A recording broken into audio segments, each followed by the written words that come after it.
Ni fikambana be ni Solombavam-bahoaka lany avy any amin'ny faritany Antsiranana rehefa mahita fa efa miroso any anatin'izany Repoblika fahaefatra zany tsika, efa mipetraka ny androm-panjakana isan-karazany dia ny filoham-pirenena zany eo ihany koa ny antenimieram-pirenena dia nanapa-kevitra fa andray anjara hitondra ny anjara brikiny anosika ny ezaka ataon'izany fitondram-panjakana amin'izao fotoana izao izany, ka rososona ny zavatra natao zany tatsoatsy.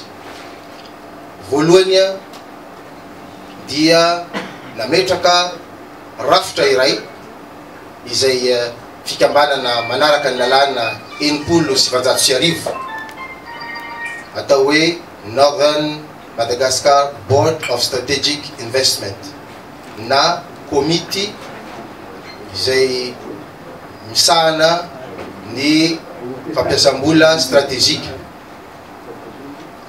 Io moa zany dia komity anankiray izay ahitana ny Solombavam-bahoaka rehetrarehetra avy amin'iny faritany Antsiranana iny, ary ihany koa mpandraharaha olobe na sojabe avy amin'iny faritra iny, ary ihany koa opérateur économique na mpandraharaha tsy miankina.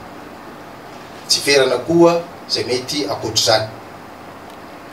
Ity fikambanana ity zany dia fikambanana izay hiezaka ny hitondra mpamatsy vola raisam-pirenena ary mpamatsy vola teratany malagasy mba hamatsy vola eo amin'ny fanaovana fotodrafitrasa vaventy any amin'iny tapany avaratry ny nosiny zany. Ao anatin'izany moa zany ny Seranam-Piaramanidina, Seranatsambo, ary ihany koa ny famatsiana angovo. Tsy ferana koa zay akoatr'izany. Ka ny asa voalohany zay ataon'ity fikambanana ity dia miantso ny mpandraharaha, mpamatsy vola na avy eto an-toerana na avy any ivelany hivory any Antsiranana ny fa 1 amby 20, ny fa 2 amby 20 ary fa 3 amby 20 Novambra ho avy izao, ary dia ahafahana zany mijery inona avy ireo vina zay anana fitondram-panjakana amin'ny faritra avaritra iny raha ohatra ka ny resaka fotodrafitrasa no resahana. Ao amin'io fotoana io moa zany dia afaka mifampiresaka ihany koa na ny gouvernemanta na ny ry zareo mpamatsy vola izay anatanteraka andreo fotodrafitrasa ireo.